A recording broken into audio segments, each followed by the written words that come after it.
was a very good performance. I'm really proud of the players, but in the end we lost the game. But for me, again, you can win, you can lose, but in the end to be proud of what they did, my players, I think it's a good feeling, but at the same time it's really hard to lose a game like this.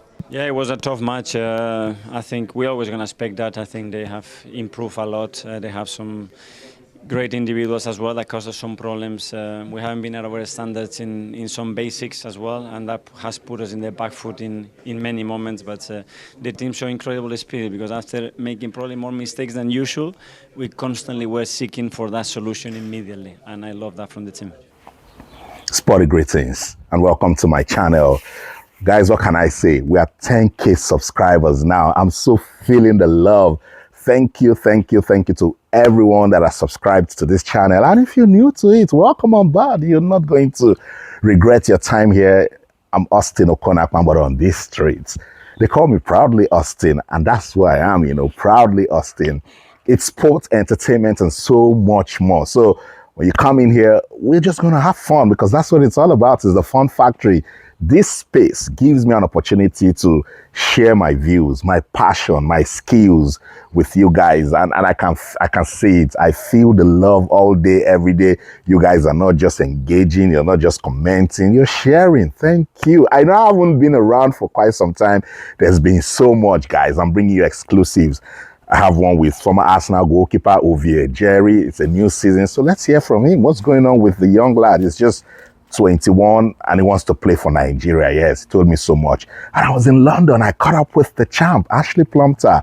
You've seen a bit of it. There is an exclusive interview coming up. It should be up today or tomorrow on the channel. But the Premier League is back. So let's talk about it. And it came with a bang. What a way to return. Super Sunday. Manchester United versus Arsenal, cracker. What other way to announce the return of the league, And there was just so much to look forward to in that encounter. So fans of the English Premier League, it's going to be a busy season, a competitive one. I've seen a sneak peek already, The guys aren't smiling. So let's get into the conversation. Manchester United versus Arsenal. That's definitely the main match from the opening round of games in the Premier League. So much expectations. Manchester United fans wanted to use this one to feel the pulse of the team, this new team that Coach Ruben Amorim is trying to put together. And I think I saw some sparks in Mbeumo, and Cunha, some way, somehow, added some sparks to this Manchester United team. I think they can compete, win the league. I'm not sure, but we're not going to see the abysmal Manchester United that we saw last season. So it was an unfortunate way to lose their opening game. They can contest that one all day, every day. And I see Manchester United fans, they are not comfortable with that, that goal scored by Arsenal's Calafiori. Arsenal and this new way of, distracting goalkeepers with their set pieces, and then they find a way to score. Was it a goal? Yes, because the referee called it a goal. On a good day, some other referees will say no. There was some, push or impediment somewhere, and maybe just call it a foul. But in this case, the referee said it was a goal. So again, the referee's decision is final. Rules are rules. So he didn't see any obstruction in there. And Arsenal went away with that lead. But Manchester United fans, I think there is hope. There's some level of improvement. Didn't you see it? I saw it. Some improvement in the team, and I think they can only get better. But goalkeeping, I think you need a good goalkeeper. Hopefully, when Onana comes back, he will improve also and get in with the team. But it will be an interesting season. I believe it will be for Manchester United. So let's see if they can compete. For the Gunners, reinforcements here and there from Mikel Arteta, and right away he threw them into action. Particularly the one that gave him knocks for all through last season. Get a striker. Now they have a good striker in Victor Gyökeres. Pretty much quiet Premier League debut for him. It's always like that, but hopefully Arsenal fans, you can find his rhythm and start scoring again for Arsenal. I feel for Arsenal to really compete, because they really want to win the league title, after back-to-back finishes, I think 3 times in a row. They think it's about time to win the Premier League title. But when I look at the bench, I still feel they lack depth. My opinion, Arsenal fans can say, oh, they have a good one. But when I looked at the bench against Manchester United, there's just something about having proper depth in your team that if Odegaard is injured, you're bringing like for like, right away. That's why a lot of persons believe Eberechi Eze might just be a good addition to the squad. But what I'm hearing, is likely going to join Tottenham. If Declan Rice is injured, you're not bothered. You've got somebody who can get in.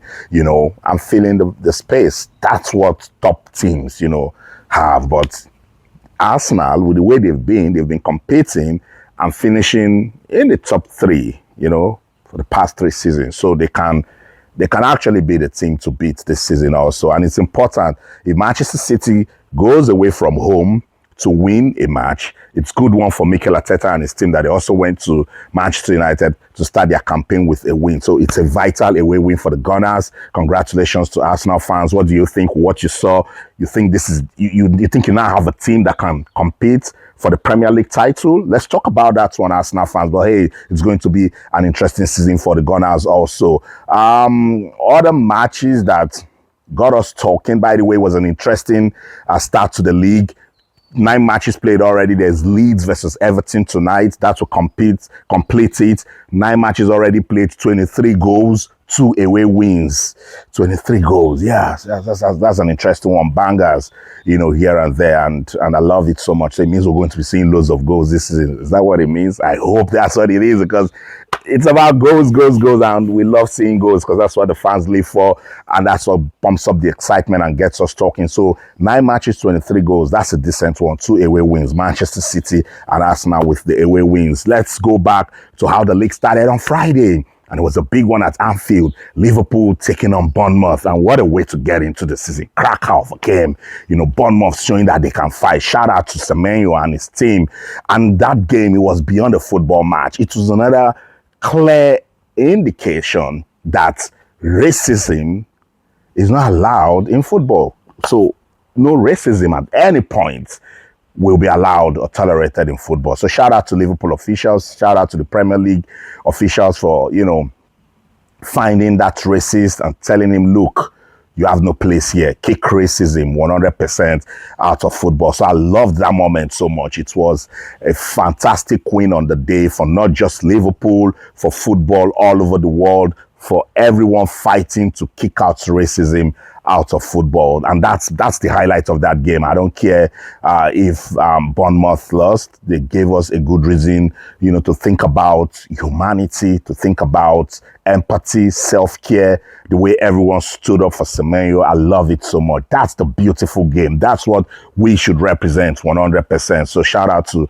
everyone that ensured that racism didn't have a place at Anfield on that opening day of the new Premier League season. Also, what a moment for Liverpool. They used it to honor the late Diego Jota. I love it so much. I saw this picture of the Liverpool dressing room and Jota's face right there, just to remind him wherever he is that, look, you're still with us, you're still part of us. And that's love and respect right there. I loved it so much. It touched me. It sent me a very deep message of how we need to, love and respect people when they're here with us, So it was a really difficult moment for the Liverpool players. And I think that was what initiated the spark when Bournemouth came back. They were like, no, we need to win this one. They showed champions mentality. They dug deep and went on to win that one 4-2, 2 late goals, And I'm sure wherever Diego Jota is, he will be so proud of his teammates. It was a beautiful, beautiful moment. And after the game, when the fans started singing the Diego Jota song, oh, it touched me, Mo Salah right there couldn't even,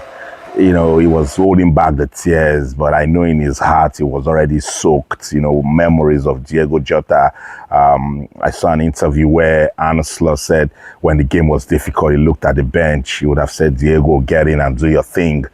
And there was no Diego Jota. Keep resting Diego Jota, guys. It's a reflection that, we should do things that will make us be remembered, and ultimately we touch lives the best way that we can, because those fans, all they have now, they only just live for the moments Diego Jota gave to them. while he was here with us. Fantastic, fantastic Diego Jota and Liverpool. On Saturday, matches. Some games really got us talking. Manchester United, as I said earlier, they traveled to the Molineux Stadium and they did their thing, trashed Wolverhampton Wanderers by 4-0. Pep Guardiola and his team, Pep has shown us that he is not happy with the way his campaign ended last season. So if you meet Manchester City this season, get ready for real competition. And it showed with the way he consolidated, boosted the team, and straight up, they are putting their philosophy out there that we just want to win. And that was a big away win for Manchester City. Tottenham did a good one over Burnley. Oh, gracious goodness.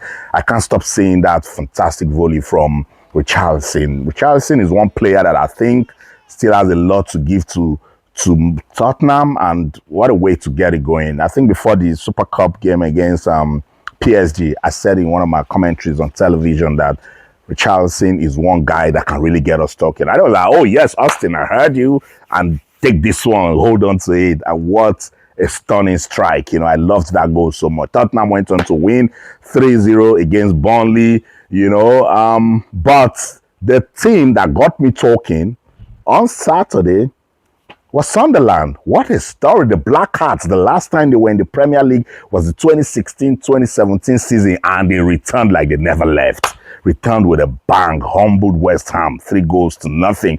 That's a statement win. That's the kind of win you need to start your season, particularly if you're among the lowly ranked teams that people are expecting to drop. When you start like this, it does something to your mentality. So shout out to the Black Cats. They came out big time, did their thing, and won that one so well. That's football for you all day, every day. You need to come out and make a statement win, particularly when you're just starting the season, because the media will start talking about it. It will do something to the mentality of the players, and they can only try to sustain the momentum. So congratulations to Sunderland. That is, the Super Sunday match, Manchester United versus Arsenal, definitely will get us talking. But my pick for the opening games, we're still waiting to see what Leeds United and Everton will give us. But for now, it's Sunderland's victory over West Ham. I love it all day, every day. Also on Saturday, Chelsea couldn't beat Crystal Palace. And everyone is surprised, and I'm saying, why?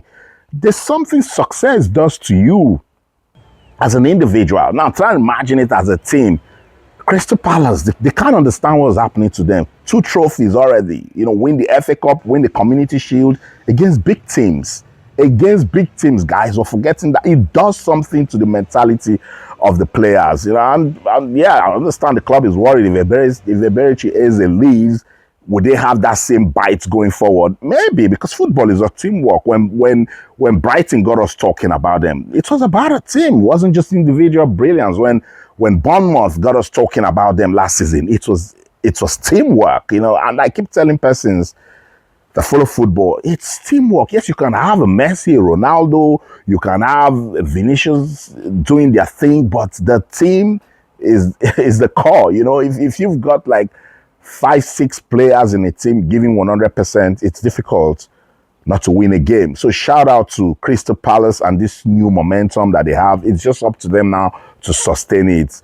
A major discussion from that match was Eberechi's disallowed free kick goal. Now, I don't know much about it because I've looked at it, and I've been doing loads of research trying to understand why that goal didn't stand. But hey guys, rules are rules, and the referee's decision is final. It's part of those things that will get us talking as fans, because we need the conversations, and that was a good one. Crystal Palace fans feel robbed. That was a clean goal. There was no obstruction and all of that. So I've been digging, and to an extent, I thought they had a point until I saw what Sky Sports explained on Law 13 free kicks, where 3 or more defending team players form a wall. All attacking team players must remain at least 1 meter, that's 1 yard from the wall until the ball is played. I think players need to understand it. There's going to be a lot of education because a lot of rules, have been introduced this season. So clubs must do their bit to educate players, fans, so that we don't get, a lot of bad blood going around, and people, begin to call out officials for their decision making and all, but it's the start of the season. We expect these sort of things, but I think the referee has good enough reasons to, disallow it, particularly when they consult the video assistant referee. Guys, don't come for me. I always say that when VAR does well, no one complains. Everyone just keeps quiet because it favors them. When it doesn't favor you, I think you need a bit of understanding. Just go back, look at the rules again, and, just take one for the team. The time will come, it will work for you. Manchester United didn't like what happened to them with the goal they conceded against Arsenal, but Arsenal love it, and Arsenal fans are celebrating the win, you see. But if it didn't go the way of Arsenal, everyone will start talking. So that's football for you. That's life generally. So it would have been a beautiful goal. I celebrated it when Eze scored, but unfortunately it didn't count. And Chelsea fans are now wondering because they thought that was a game they should win. If you're coming off a big win from the FIFA Club World Cup and everyone is talking about the Chelsea team, this Chelsea team, and how they have strengthened, and what they think the new players can do. But hey, haven't we seen stranger things in football, So it's better than losing it. So hopefully Chelsea will bounce back in their second game. So guys, I just thought I should jump on this analysis because I've been seeing comments where I've not talked about the Premier League. There's so much to talk about, particularly in the sports space as regards Africa and Nigeria, which is my core because, hey guys, we need to promote our own, you know what I'm saying? And don't forget the Nigeria Premier Football League is coming also. I'll jump on that. The Afro Basket Championship is going on. The D Tigers, they're doing so well. I love it. It's a beautiful story. They've qualified for the quarterfinals. I'm right on that. I'm sure you've seen my updates on the channel. I'll keep it up, and I told you exclusive interviews are coming up. But hey, the Premier League is back, and I'm so pumped up about it. Which of the games got you talking? Let's talk about it. I'll see you around again, guys. That's it.